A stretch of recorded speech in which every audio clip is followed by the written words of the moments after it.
வணக்கம்.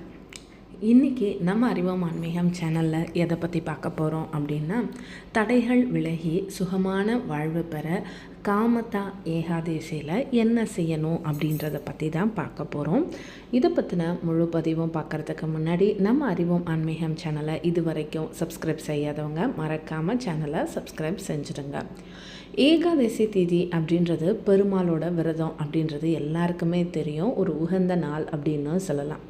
மாதத்தில் 2 முறை வர்றது தான் இந்த ஏகாதசி திதி. வளர்பிறையிலையும் தேய்பிறையிலையும் அப்படின்னு 2 ஏகாதசி வர்றது. ஒவ்வொரு ஏகாதசிக்கும் ஒரு தனி சிறப்பு, தனியான பலன்கள் இருக்குது. அப்படி பங்குனி மாதத்தில் வளர்பிறையில் வரக்கூடிய ஏகாதசிக்கு தான் காமதா ஏகாதசி அப்படின்னு ஒரு பேர் இருக்குது. காமதா அப்படின்னா விருப்பங்களை நிறைவேற்றுவது அப்படின்றது தான் இதோட பொருள். அப்படி நம்முடைய விருப்பங்கள் நிறைவேறுவதற்கு, நம்மளோட தடைகள் விலக இந்த காமதா ஏகாதசியில் என்னென்ன செய்யணும் அப்படின்றத பற்றி தான் பார்க்க போகிறோம். இந்த காமதா ஏகாதசி மார்ச் மாதம் 29ஆம் தேதி ஞாயிற்றுக்கிழமை அன்னைக்கு வருது. அதாவது நாளைக்கு வருது. அன்றைய தினம் நீங்கள் அதிகாலையில் எழுந்து குளிச்சுட்டு மஞ்சள் நிற ஆடை அணிந்து விரதத்தை துவக்கணும். வீட்டில் உள்ள பெருமாளின் படத்திற்கு மலர்களால் அலங்கரித்து தீபம் ஊதுவத்தி ஏற்றி வழிபாடு செய்யணும். பெருமாளுக்கு மஞ்சள் நிற மலர்கள் சாற்றி வழிபடுவது ரொம்பவே சிறப்பு. அட்சதை, துளசி இலை அப்படின்னு ஏதாவது ஒரு நெய்வேத்தியம் வச்சு படைச்சு பெருமாளுக்குரிய மந்திரங்களை சொல்லி வழிபடணும். ஏகாதசி கதைகளை படிப்பது, கேட்பது ரொம்பவே சிறப்பானது. மறுநாள் துவாதசியில் பாராயணை செய்து விரதத்தை நிறைவு செய்யணும்.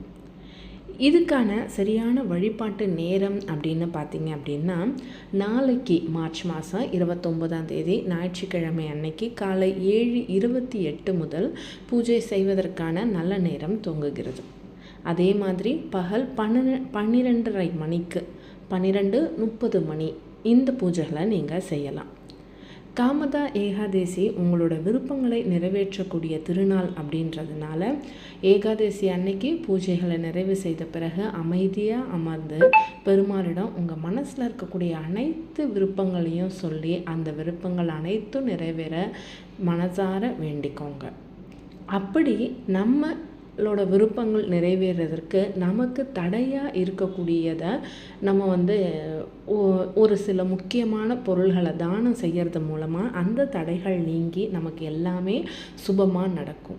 அப்படி என்ன தானம் செய்யணும்னு பார்த்தா, மஞ்சள், கொண்டக்கடலை, ஆடைகள், பழங்கள் இதெல்லாம் நீங்கள் கோயில் வாசப்படியில் பெருமாள் கோயிலுக்கு போயிட்டு அங்கே வயதானவர்கள், கோயிலில் இருக்கக்கூடியவங்க யாராவது இருக்காங்கன்னா அவங்கள்ட்ட இதை தானமாக கொடுத்து அவங்களோட ஆசையை வாங்குங்க.